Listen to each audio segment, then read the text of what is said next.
Nama saya Maria. Ya, saya adalah salah satu dari sekian banyak nama Maria di Alkitab. Beberapa memanggil saya Maria Magdalena, yang lainnya memanggil saya Maria dari Betania.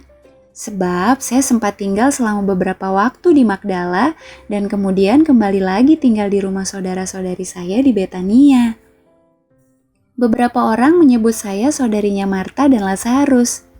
Terserah saja bagaimana mereka memanggil saya.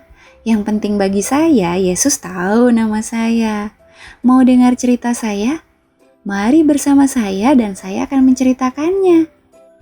Dari mana mulainya ya? Jadi begini, hidup saya sangat sulit karena semua orang menghakimi saya dan memandang saya sebagai orang berdosa.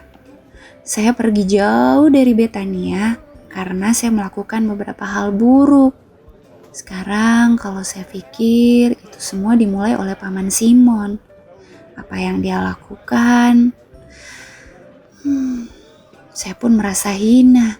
Rasanya saya tidak bisa lagi memaafkan diri saya sendiri dan saya berjuang melawan perasaan bersalah saya dan melawan suara-suara yang terus-menerus menyiksa saya. Tetapi suatu hari, Yesus datang dalam kehidupan saya.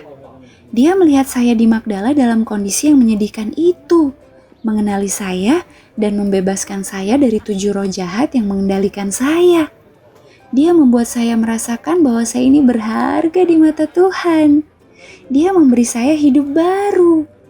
Saya pun bisa memaafkan diri sendiri dan juga memaafkan Paman Simon. Saya kembali ke rumah sebagai seorang perempuan yang hidup baru yang telah meninggalkan hidup saya yang penuh dosa di masa lalu. Yesus menjadi sahabat terbaik kami. Kapanpun bila Yesus berkesempatan, maka dia akan datang dan tinggal bersama Lazarus dan Marta dan saya di Betania, yang sudah dianggapnya bagai rumahnya sendiri. Saya memanfaatkan setiap saat untuk belajar darinya dan saya dapat mendengarkannya selama berjam-jam. Suatu kali, Marta mengeluh bahwa saya tidak membantunya di dapur karena saya mendengarkan apa yang Yesus ajarkan. Saya benar-benar berpikir bahwa Yesus akan memarahi saya. Namun sebaliknya, dia mengajari kami berdua pelajaran yang baik. Dia berkata bahwa sesibuk apapun kita atau seberapapun banyaknya yang harus kita lakukan, kita harus selalu menyediakan waktu untuk berdoa dan mendengarkan Tuhan. Hingga suatu hari, semuanya berubah.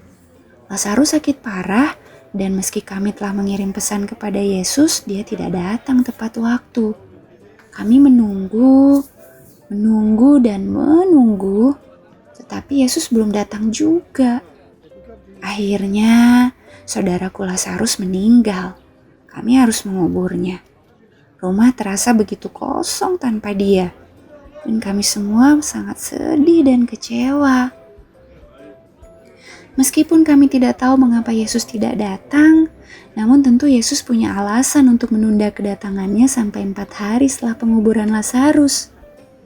Dan, tahukah kalian apa yang Yesus lakukan ketika dia datang? Dia membangkitkan Lazarus dari kematian. Ya, Yesus memanggil nama Lazarus dan Lazarus pun berjalan keluar dari kubur. Lazarus hidup kembali. Dia bangkit. Yesus menunjukkan kepada kita bahwa selain bisa menyembuhkan orang, dia juga bisa membangkitkan orang mati. Karena dia adalah anak Allah. Dan kalian tahu apa lagi? Banyak orang Yahudi yang berada di kuburan bersama kami menjadi percaya pada saat itu bahwa Yesus adalah Mesias. Saya ingat bahwa Yesus telah memberitahu saudara perempuan saya Marta bahwa dia adalah kebangkitan dan hidup. Tetapi kami tidak benar-benar memahaminya sampai Yesus mati dan bangkit kembali. Hari Minggu setelah penyalipan, saya pergi ke kuburannya dengan sangat sedih dan putus asa. Saya tidak dapat membayangkan bagaimana hidup saya bila tanpa Yesus. Tiba-tiba seseorang berbicara kepada saya. Pada saat itu saya tidak mengenali dia. Saya pikir itu hanya tukang kebun kuburan. Tetapi kemudian dia memanggil saya dengan nama saya. dan menyadari bahwa itulah Tuhan. Oh anak-anak, saya sangat bahagia. Tetapi dia berkata bahwa dia telah bermalam di kubur dan belum pergi ke Bapa. Saya adalah orang pertama yang melihatnya bangkit. Rasanya sulit dipercaya. Benar-benar suatu kehormatan. Saya sangat bahagia. Saya berlari untuk memberitahu semua orang bahwa Yesus hidup. Dia benar-benar kebangkitan dan hidup karena dia sendiri telah mengalahkan maut. Yesus yang sama itulah yang akan kembali di awan-awan di surga dan dengan suaranya yang kuat akan membangkitkan semua orang yang telah mati yang percaya kepadanya. Iya, dia akan memanggil mereka juga dengan nama mereka dan mereka akan hidup bersama dia selamanya. Anak-anak, ketika kalian berpikir bahwa harapan kalian telah lenyap dan kalian merasa bahwa Tuhan tidak mendengarkan kalian atau bahwa jawaban doa kalian seolah-olah tidak datang tepat waktu, ingatlah bahwa Yesus memiliki kuasa untuk menghidupkan kembali kehidupan kalian dan menerangi hidup kalian bagai sinar matahari yang menyeruakan badai. Apakah kalian ingat apa arti Miriam atau Maria? Betul, artinya memberontak tetapi juga kuat. Seperti itulah saya. Saya adalah perempuan yang lemah, tetapi Tuhan menguatkan saya dan menyembuhkan saya dengan pengampunannya.